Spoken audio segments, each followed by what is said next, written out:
Hey y'all, good day, good day. Today is Wednesday. I think it's February 10th. This is my first kind of vlog, and I have good news. I went to celebrate recovery last night, uh, and I want to talk a little bit about that and my journey with recovery uh, right now. It was awesome, and I'm just so thankful. So thankful. The first time I went to celebrate recovery, it was at a different place. It was down in Hollywood, and this was about maybe 2 months ago. And when I went to the recovery, I stopped at a store. I stole a bunch of cold medicine, and I took 48 triple C's before I got to the celebrate recovery. And if you don't know what triple C's are, they're basically like what they talk about in rap songs, like lean. But instead of like a drink, it's pills. And that was always the drug that I used the most because it's at every grocery store, drugstore, so it's easy to steal, easy to use, and it lasts a long time. It's like a really weak version of heroin. And so by the end of the Celebrate Recovery, which I only stayed for the service part, I didn't stay for the small groups that night because Celebrate Recovery is an hour-long service with like praise and worship and a word. And then it's an hour-long small group where the guys and the girls separate and then they get to talk and share. And so I left after that thing, and I was so high, and my wife, could tell, and it was just awful. And this time, I was sober the whole time, and it was great. It was at Plantation, the Plantation campus of, what is the church called?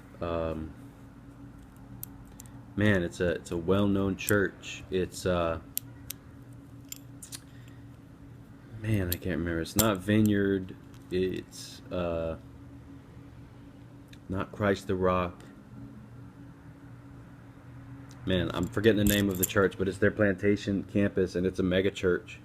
And I just felt like safe and excellent, like just the excellence that they put on at this church with a bigger budget. Because I'm used to church planning and friends that are church planning, and their budget is low, and my budget was low. And it was awesome, and the guys were so great. Shared, and it was awesome because in this like 12-step celebrate recovery, you get in a circle with the small group with a bunch of other guys, and you share. But the rules are you can't try to fix anybody, meaning you can't start trying to give advice. You can't start trying to tell people what they should do.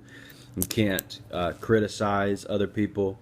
It's just an environment of support and encouragement and comfort. So like I shared, and people responded like they had, like when I shared, people shared going through similar things and said, man, I've been through that. I've been going through that for 9 months, or I've been going through that same thing for years, and it does get better, and I'm still going through that. And it was just great. Like I'm learning a lot from this celebrate recovery thing, and I really think that I'm going to use a lot of it for how our small group should be, because the way that they have it set up is it's safe and people feel connection. And the number one cause of like emotional and mental disorders is a breakdown of connection, with people and ultimately with God. So I want to retool small groups when we launch them again to where they are like people are really going to connect, and people are really going to get to know each other. It's going to be a safe place to share and connect. Because I went to a place last week, my friend told me about it. It's these people that I guess they specialize in inner healing, and they had a small group like that. The guys and the girls separate, and you're a circle, you share. But I did not feel safe. Everybody was trying to tell people what to do. The leader of it was like affirming them after everything they said, but also questioning them. And sometimes it even felt like to me he was gaslighting people and convincing people that they had problems that they didn't have. It was just really weird, and it felt really toxic, and it really made me angry. It really, really made me angry. Out of respect for my friend, I just stayed until it was over. Um, but I hope that I don't go back to that thing, because this Celebrate Recovery thing felt awesome. And I got to share about what I'm going through now with me being sober for a few weeks now. This is like the longest time I've been sober, since November. And what I'm going through now is I'm doing better. I'm clean. I'm sober. I'm trying to stay positive and have peace and have joy. But my wife, all of the pain that I've caused her over this past year is still there, and it hasn't gone away. And so if we get in an argument or a disagreement, all of that same pain comes up in things that we've already talked about, things that she's already said she's forgiven me for, I've already apologized for, things that I don't do anymore. I'm still, it's like I'm getting punished for them all over again. It's as if I just did it all that day or that moment, and it really, really sucks. Like, it really, really, really sucks, because you're trying to do good, and your spouse should be your safe place, your place of encouragement, but it is not. Your spouse is the battleground. Your spouse is the place where you have to walk on eggshells. And when I got to share, everybody in this group and people in the other group, the one that I didn't feel safe at, they were saying, I heard people talking about the same phenomenon, that this is what happens with people going through recovery when they're married. Is this happens to everybody. The wife, the spouse, they don't just get over it. It takes a lot of time for them to heal, and they don't realize that they are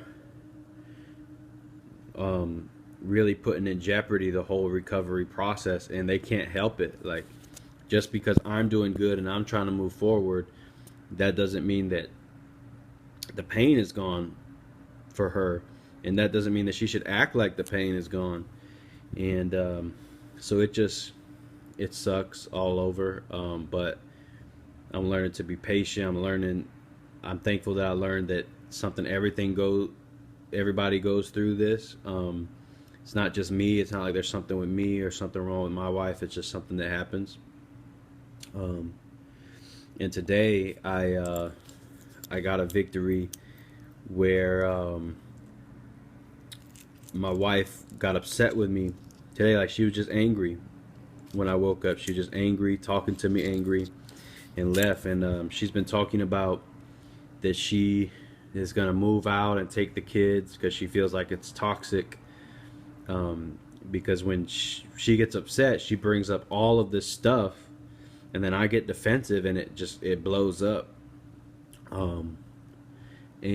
So she wants to get away. She doesn't want to deal with that. She wants to move out. So we're basically separated. Like, we're still in the same apartment, but we're separated right now. And she was mean to me today,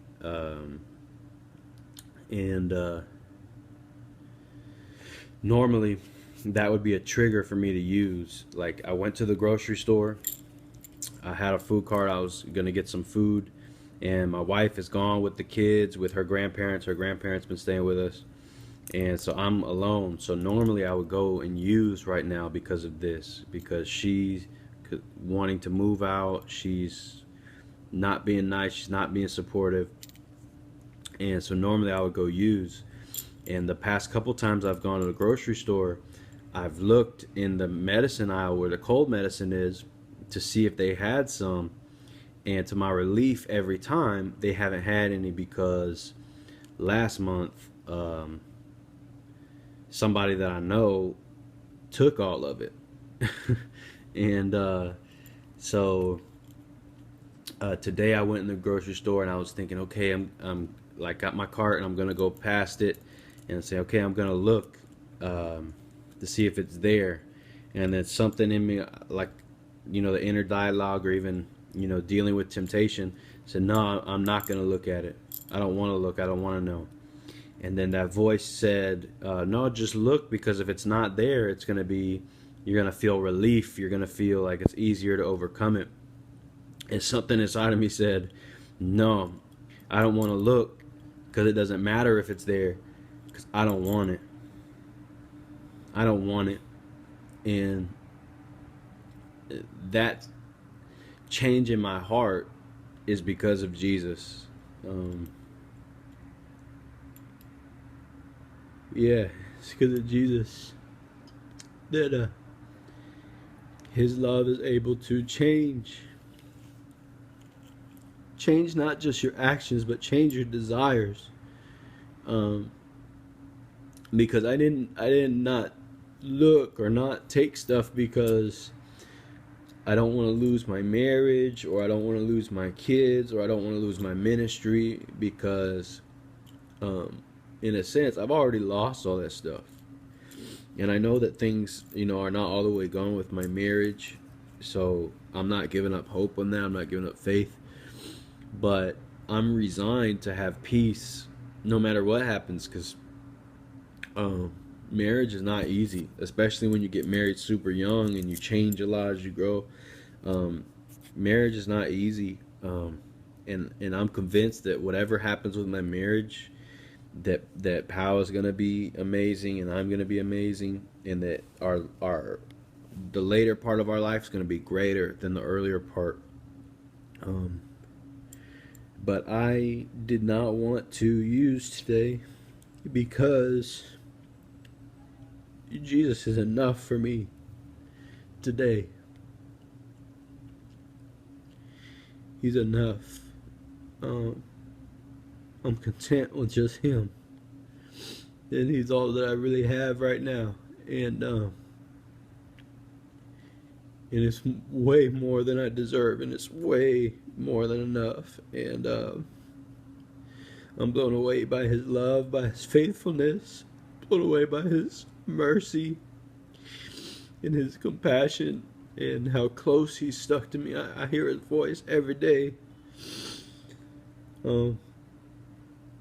Incredible the grace of God. And during this whole thing, He's never shamed me, condemned me. He's never threatened me. He's never said that He was gonna leave. And He's just faithful. And so I'm just feeling excited. I'm feeling rooted in Him. I've been on a hot streak with being up early in the morning and praying and reading. And I'm not trying to get anything from doing it. I'm just doing it because I love it, and I love Him, and I want to be with Him. So I'm very excited about where He has me and the fruit that He's bearing in my life. And I got home today from the grocery store, and I just worshiped Him. Gave Him praise and honor and glory, because He is worthy of it. He is worthy of it. So I love you guys. Please keep us in prayer. Please subscribe, like this video, comment if you got anything encouraging, anything good to say, anything you want to know about. Please let me know in the comment section. I love y'all, and Jesus loves me, and He loves you too. Alright, y'all have a good one.